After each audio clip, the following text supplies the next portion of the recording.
today's topic is thyroid hormones. So thyroid hormones are basically of two types, that is T3 and T4. T4 को हम बोलते हैं thyroxine and T3 को हम बोलते हैं triiodothyronine. Okay, triiodothyronine and thyroxine. So thyroid gland जो होता है, थायरॉइड ग्लैंड में दो तरीके की सेल्स होती हैं. एक होती है फॉलिकुलर सेल्स जो कि T3 एंड T4 बनाती हैं. एक होती हैं पैराफॉलिकुलर सेल्स जो कि कैल्सीटोनिन बनाती हैं. सो जो कैल्सीटोनिन है ये कैल्शियम मेटाबॉलिज्म में यूज होता है. ओके, सो ये हम तब पढ़ेंगे. लेकिन जब T3 एंड T4 की बात करते हैं, सो T3 एंड T4 जो है पैराफॉलिकुलर सेल्स में बनती हैं और T3 एंड T4 के लिए GIT से आयोडीन का अब्जॉर्प्शन होना इज़ वेरी नेसेसरी.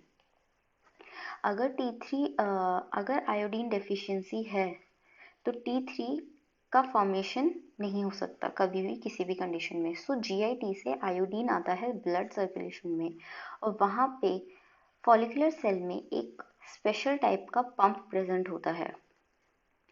सो इस पंप को हम बोलते हैं, ये पंप होता है sodium iodine pump. Okay, sodium iodine pump. इस पंप के थ्रू ये आयोडीन जो है ल्यूमेन में जाता है. अब ल्यूमेन में जाने के लिए एक एंजाइम है. जो फॉलिकुलर सेल्स होती हैं उसकी दो साइड्स होती हैं, एक होती है ल्यूमिनल साइड और एक होती है बेसोलेटरल साइड. ओके, सो क्योंकि बहुत सारे फॉलिकुलर सेल्स होती हैं, जैसे ऐसे बहुत सारी फॉलिकुलर सेल्स हो गई, तो इनके बीच में सेंटर में एक ल्यूमेन प्रेजेंट होता है. सो इस ल्यूमेन में, ल्यूमिनल सेल पे एक एंजाइम प्रेजेंट है. इस एंजाइम को हम बोलते हैं थायराइड पेरोक्सीडेज. इस थायराइड पेरोक्सीडेज के बहुत सारे फंक्शंस होते हैं. सबसे पहला फंक्शन इज कि ये जो आयोडीन है हम एब्जॉर्ब करते हैं, ये आयोडाइज्ड फॉर्म में होता है. सो जब ये ल्यूमेन में जा रहा होता है, पहली बात तो ये ल्यूमेन में ट्रांसफर होता है इस एंजाइम की हेल्प से, एंड सेकेंडली ये इसको आयोडीन में भी कन्वर्ट करता है इस एंजाइम की हेल्प से. फिर उसके बाद क्या होता है, हर सेल में न्यूक्लियस प्रेजेंट होता है.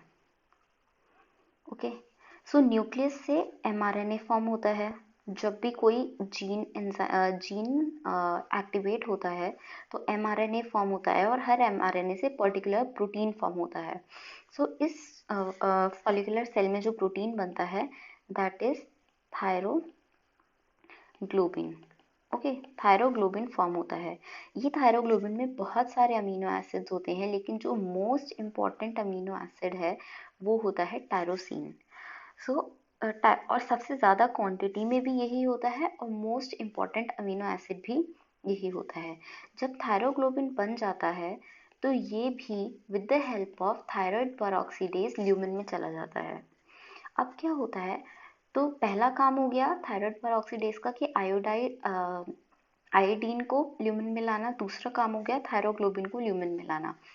अब तीसरा काम क्या होता है, ये जो आयोडीन है, अब suppose this is thyroglobin molecule. Okay, और इसके ऊपर बहुत सारे टायरोसिन मॉलिक्यूल्स लगे हुए हैं. ठीक है, सो तीसरा काम क्या है इस आयोडीन मॉलिक्यूल का कि इस पेरोक्सीडेज का, कि ये जो आयोडीन है ये इसको अटैच कराएगा इन टायरोसिन मॉलिक्यूल्स पे, लाइक दिस. कुछ टायरोसिन पे ये सिर्फ एक आयोडीन अटैच करवाएगा और कुछ पे ये दो अटैच करवा देगा. सो जिन पे ये एक करवाता है उन्हें कहते हैं हम मोनोआइडोटायरोसिन. ओके, और जिन पे ये दो करवाता है उनको हम कहते हैं डाईआइडोटायरोसिन. फिर क्या होता है, ये हो गया इसका थर्ड काम. ठीक है, फोर्थ काम क्या होता है इसका, कि ये क्या करता है within the thyroglobin molecule only, within this molecule only, ये क्या कराता है, कुछ MIT और DIT को जुड़वा के ये T3 फॉर्म कराता है और कुछ मतलब दो DIT को जुड़वा के ये T4 फॉर्म कराता है। सो जब थायरोग्लोबिन यहाँ पे मॉडिफाई होता है तो इसके पास चार चीज़ें होती हैं। ये थायरोग्लोबिन मॉलिक्यूल है, इसके पास MIT होता है, DIT होता है, T3 होता है और T4 होता है, क्योंकि कुछ MIT और DIT ऐसे होते हैं जो कंबाइन नहीं करते हैं किसी के भी साथ। फिर ये एंडोसाइटोसिस प्रोसेस के थ्रू एक वेसिकल के फॉर्म में अंदर आ जाता है दोबारा से फॉलिकुलर सेल में। और जब ये दोबारा से फॉलिकुलर सेल में आता है फिर इस पे कुछ लाइजोप्रोटीन्स एक्ट करते हैं, लाइजोसोमल प्रोटीएज एक्ट करते हैं और कुछ इस पे प्रोटियोलिटिक एंजाइम्स एक्ट करते हैं जो कि इन सारी चीज़ों को थायरोग्लोबिन मॉलिक्यूल से अलग कर देते हैं। थायरोग्लोबिन रिसाइकल हो जाता है, MIT DIT अलग हो जाते हैं और T3 एंड T4 अलग हो जाते हैं और T3 और T4 सर्कुलेशन में चले जाते हैं। ओके, लेकिन जो MIT और DIT है ये by the help of deiodinase enzyme ये अपने आयोडीन्स दे देते हैं जो कि रिसाइकल होते हैं। सपोज ये वाला जो एंजाइम है, अगर ये वाला एंजाइम डिफेक्टिव हुआ तो रिसाइकलिंग नहीं हो पाएगी, सो T3 और T4 प्रॉपरली नहीं बन पाएगा। वन मोर थिंग, जो ये पंप है, ये pump is very important. Why? क्योंकि अगर कुछ ऐसी चीज़ें होती हैं जो इन पंप्स को इनएक्टिवेट कर देती हैं, जैसे कि कुछ ऐसे केमिकल्स, जैसे कि पहला केमिकल इज पर क्लोरेट और थायोसाइनेट्स। ये दो चीज़ें ऐसी होती हैं जो इसको इनएक्टिवेट कर देती हैं। सो अंदर आयोडीन नहीं आ पाएगा, ठीक है। सो अंदर आयोडीन नहीं आ पाएगा, सो T3 एंड T4 भी नहीं बन पाएगा। जब T3 और T4 नहीं बनेगा तो सर्कुलेशन में T3 एंड T4 भी कम होगा और जब T3 एंड T4 कम होगा तो ये स्टिमुलेट करेगा TSH को, ठीक है, क्योंकि ये इसका रेगुलेशन सिस्टम होता है। फिर ये स्टिमुलेट करेगा TSH को और ये TSH स्टिमुलेट करेगा फॉलिकुलर सेल को to form T3 and T4, but since iodine नहीं है सो T3 T4 नहीं बनेगा, जिसकी वजह से, पर तभी ये इसको स्टिमुलेट करता रहेगा जिसकी वजह से थायराइड ग्लैंड का एनलार्जमेंट हो जाएगा और इस एनलार्जमेंट को हम कहते हैं गोइटर। ओके, इस एनलार्जमेंट को हम गोइटर कहते हैं। एंड सेम होता है डाइआयोडीनेज की एब्सेंस में, और सेम होता है एक और इफेक्ट है जिस इफेक्ट को हम बोलते हैं wolf-Chekhov effect. That is wolf-Chekhov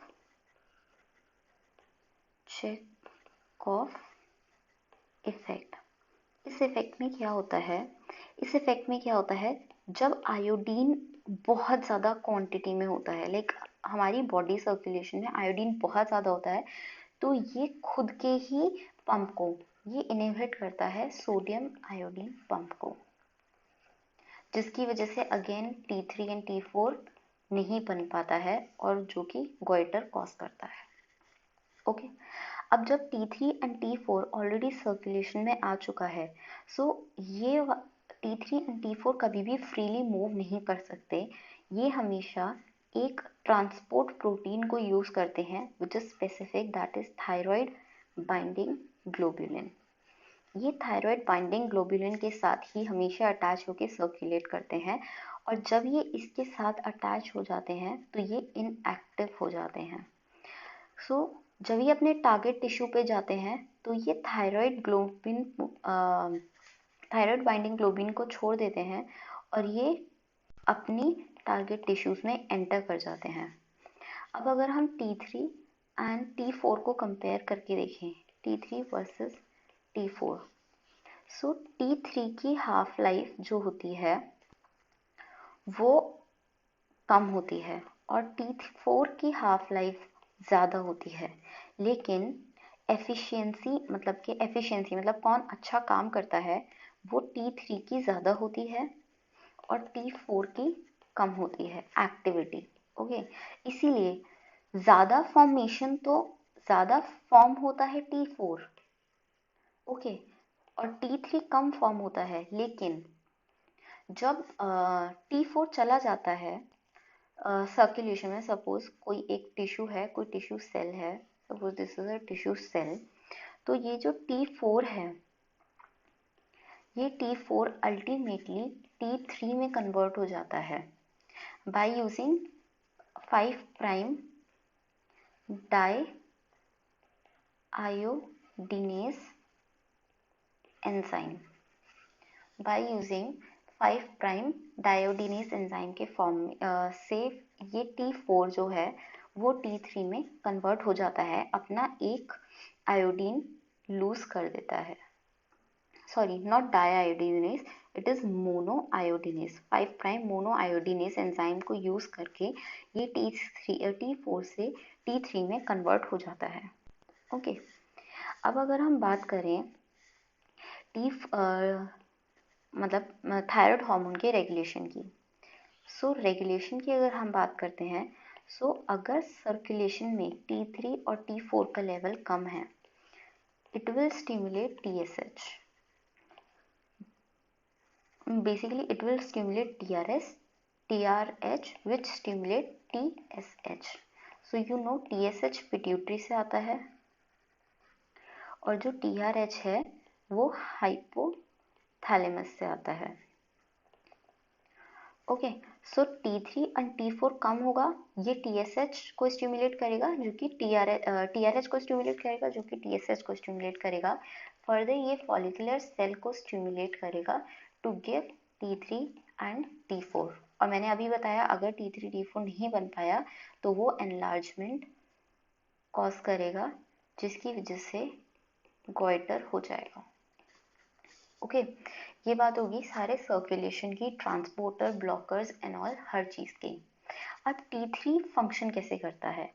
जब सेल सपोज ये कोई सेल है, अब जो T3 के रिसेप्टर्स होते हैं वो इंट्रासेलुलर रिसेप्टर्स होते हैं, इंट्रान्यूक्लियर होते हैं इनफैक्ट, क्योंकि T3 इजीली सेल में एंटर कर जाता है। ओके, और सपोज ये T3 है और इसका रिसेप्टर अंदर की तरफ प्रेजेंट है न्यूक्लियस में, suppose this is a receptor. So ये एंटर करता है और अपने न्यूक्लियस के साथ रिसेप्टर के साथ बाइंड कर जाता है, और ये डीएनए है। सो ये एक ट्रांसक्रिप्शनल यूनिट की तरह एक्ट करता है और ये डीएनए के एक पर्टिकुलर पॉइंट को एक्टिवेट करता है जो कि एमआरएनए बनाते हैं, और फिर ये पर्टिकुलर प्रोटीन्स फॉर्म करते हैं। उन प्रोटीन से एंजाइम बनते हैं और एंजाइम फिर मेटाबॉलिज्म करते हैं, वो काम करेंगे, मेटाबॉलिक एक्शन शो वो वाले करेंगे जिनको T3 एक्टिवेट करेगा। सो अब हम देखते हैं कि इनके बेसिक एक्शन क्या होते हैं। सबसे पहले T3 का काम होता है BMR को इंक्रीज करना। BMR is basal metabolic rate. अब ये बेसल मेटाबॉलिक रेट को इंक्रीज करने के लिए फर्स्ट काम क्या करता है, जो सोडियम पोटेशियम ATPase एंजाइम है, ये इसको एक्टिवेट करता है। क्यों? क्योंकि जितनी भी प्रैक्टिकल सेल्स प्रेजेंट होती हैं हमारे सेल में, उन हर सेल में ये प्रेजेंट होता है, जिसकी वजह से 3 सोडियम बाहर आते हैं सेल से और 2 पोटेशियम अंदर जाते हैं। लेकिन हमें ये पता है कि एक्स्ट्रा सेलुलर फ्लूइड में हमेशा सोडियम हाई होता है और इंट्रा सेलुलर में पोटेशियम हाई। तब भी ये अगेंस्ट कंसंट्रेशन ग्रेडियंट सोडियम को बाहर भेज रहा है और पोटेशियम को अंदर लेके आ रहा है। सो ये इस प्रोसेस के लिए ATP का यूज करता है। ये ATP का यूज करता है, दैट मीन्स ये एनर्जी को कम करता है, यूज करता है। ये क्या करेगा, जब ATP कम होगा ETC की रिक्वायरमेंट बढ़ेगी, ETC बढ़ेगा, ETC की रिक्वायरमेंट बढ़ेगी तो TCA की रिक्वायरमेंट बढ़ेगी, दैट मीन्स लिंक रिएक्शन की रिक्वायरमेंट बढ़ेगी, दैट इज ग्लाइकोलिसिस बढ़ेगा। दैट मीन्स ये हर मेटाबॉलिक फंक्शन को स्टिमुलेट करेगा जो कि एटीपी को इंक्रीज करने में हेल्प करे। हेंस ये ऑल ओवर मेटाबॉलिक फंक्शन को इंक्रीज कर देगा। दूसरा, अगर हम बात करें मोस्ट इम्पॉर्टेंट, ये मेंटल हेल्थ को बहुत इफेक्ट करता है। मेंटल हेल्थ को कैसे इफेक्ट करता है? सबसे पहला जो इसका काम होता है, ये माइलिनेशन में हेल्प करता है। ओके। सेकेंड, इसका काम होता है ये साइनैप्सिस फॉर्म करता है। एंड थर्डली डेंड्राइट्स फॉर्म करता है। सो अगर कोई बच्चा है, लाइक एग्जांपल लेते हैं, जो क्रेटिनिज्म का एग्जांपल ले लेते हैं। क्रेटिनिज्म मतलब जो बच्चा है चाइल्डहुड से ही उसके अंदर हाइपोथायरॉयडिज्म है। ओके, हाइपोथायरॉयडिज्म मतलब T3 एंड T4 लो। तो अगर उसमें बचपन से ही T3 T4 लो है तो ये सारे प्रोडक्ट्स मतलब माइलिनेशन, साइनैप्स और डेंड्राइट्स अच्छे से नहीं हो पाएंगे, तो इसीलिए उनमें हमेशा मेंटल रिटार्डेशन रहता है। Okay, this is the major specific feature of cretinism. Now third, अगर हम देखें तो हमारे कार्डियक सिस्टम पे क्या इफेक्ट आता है? कार्डियक सिस्टम में कार्डियक आउटपुट इंक्रीज करता है, ब्लड वॉल्यूम को इंक्रीज करता है, हार्ट रेट को इंक्रीज करता है। ओके, और ब्लड प्रेशर को इंक्रीज करता है। बेसिकली ये सिस्टोलिक प्रेशर को इंक्रीज करता है और डायस्टोलिक प्रेशर को डिक्रीज करता है। सो ओवरऑल ब्लड प्रेशर तो नॉर्मल दिखता है, लेकिन पल्स प्रेशर इंक्रीज हो जाता है, क्योंकि pulse pressure is systolic pressure minus diastolic pressure. So pulse pressure increase हो जाता है। सो ये सारी चीज़ें कार्डियक वाले सिस्टम में होती हैं। अब अगर हम मेटाबॉलिज्म की बात करें तो मेटाबॉलिज्म, कार्बोहाइड्रेट के मेटाबॉलिज्म में मैंने अभी बताया कि ग्लाइकोलिसिस इंक्रीज करेगा, लिंक रिएक्शन इंक्रीज करेगा, टीसी इंक्रीज करेगा, ईटीसी, ताकि एटीपी का प्रोडक्शन हो सके। फिर प्रोटीन में ये प्रोटीन फॉर्मेशन इंक्रीज करता है। ओके, प्रोटीन मेटाबॉलिज्म को इंक्रीज कर देता है, जिसमें ये प्रोटीन कैटाबॉलिज्म भी इंक्रीज करता है। और सिक्स्थ, अगर हम बात करें फैट मेटाबॉलिज्म में, तो ये फैट को तोड़ता है, दैट मीन्स लिपोलाइसिस कॉज करता है ये। ओके, अब इसके और भी बहुत सारे इफेक्ट्स होते हैं, लाइक रिप्रोडक्शन में अगर इसकी ओवर एक्टिविटी आ जाए या फिर अंडर एक्टिविटी, तो ये इनफर्टिलिटी भी कॉज करता है। ओके, सो ये इनफर्टिलिटी भी कॉज करता है। सो अब we can do hyper and hypothyroidism. So basically hyperthyroidism एक होता है जिसमें जो कि ऑटोनोमल डिजीज है, that is Graves disease. Autosomal disease है ये, autosomal I mean to say auto immune system की डिजीज है ये। दैट इज कुछ एंटीबॉडीज बनती हैं जो कि TSH की तरह एक्ट करती हैं और ये फॉलिकुलर सेल के रिसेप्टर्स पे जाके लग जाती हैं, जिसकी वजह से एक्सेस प्रोडक्शन होता है T3 एंड T4 का। सो T3 एंड T4 ज़्यादा रहता है, जो जब सर्कुलेशन में T3 और T4 ज़्यादा रहता है, ये एक्चुअल TSH को इनहिबिट करता है, जिसकी वजह से TSH कम होता है। सो अगर हम ब्लड प्रोफाइल देखते हैं ग्रेव्स डिजीज के पेशेंट की, सो T4 ज़्यादा होता है, TSH कम होता है और TRH भी कम होता है। ओके, नाउ दूसरा है दूसरे तरीके का होता है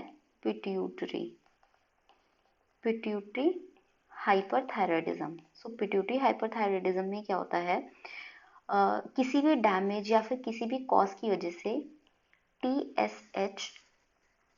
टीएसएच बहुत ज़्यादा प्रोड्यूस होता है।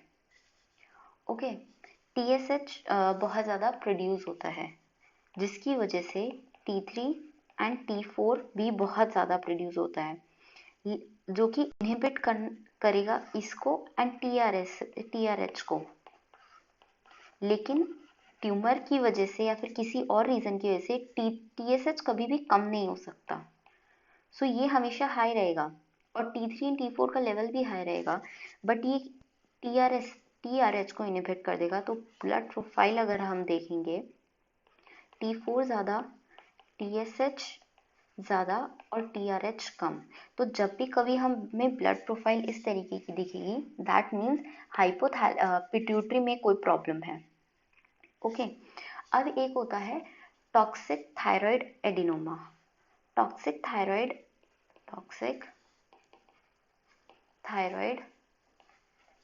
एडिनोमा, इसमें क्या होता है, ये होता तो बेसिकली थोड़ा ग्रेव्स डिजीज की तरह है, बट बेसिकली इसमें क्या होता है, सपोज कोई थायराइड ग्लैंड, ये सपोज करो ये थायराइड ग्लैंड है और यहाँ पे ट्यूमर कॉज हुआ, जिसकी वजह से बहुत सारा T3 एंड T4 आ रहा है। ओके, ये T3 T4 TSH को ये T3 T4 TSH को इनहिबिट करेगा और ये TRH को भी इनहिबिट करेगा, क्योंकि T3 और T4 बहुत ज़्यादा प्रोड्यूस हो रहा है। सो इसमें भी T3 और T4 कम होगा, ज़्यादा होगा, बट TSH कम होगा और TRH भी कम होगा, बट T4 ज़्यादा होगा। ओके, सो क्लिनिकल फीचर्स जो होंगे वो हम हाइपो और हाइपरथायरॉयडिज्म के एक साथ करेंगे। अब हम करते हैं हाइपोथायरॉयडिज्म। सो हाइपोथायरॉयडिज्म में जो ऑटोनोमल डिजीज होती है इसकी, वो होती है हशीमोटो। सो इसमें क्या होता है, कुछ एंटीबॉडीज आती हैं जो कि T3 एंड T4 की तरह एक्ट करती हैं। तो ये T3 एंड T4 की तरह एक्ट करती हैं, तो जब सर्कुलेशन में T3 T4 ज़्यादा होता है, ये इनहिबिट करता है TSH को, जो कि फर्दर फॉलिकुलर सेल को इनहिबिट करता है। So actual T3 and T4 का जो प्रोडक्शन है वो बहुत ज़्यादा कम हो जाता है, जिसकी वजह से ये प्रॉब्लम हो जाती है। तो सर्कुलेशन में क्या होगा, T4 कम, TSH कम और TRH ज़्यादा। ओके, सॉरी, क्योंकि ये एंटीबॉडी T3 T4 की तरह एक्ट नहीं करती हैं, ये एंटीबॉडी फॉलिकुलर सेल्स को डिस्ट्रॉय करती हैं, जिसकी वजह से T3 T4 कम होता है। सो T3 T4 कम, ये TSH को स्टिमुलेट करेगा, तो TSH ज़्यादा होता है और TRH भी ज़्यादा होता है इनमें। ओके, अब हम देखते हैं पिट्यूटरी हाइपोथायरॉयडिज्म।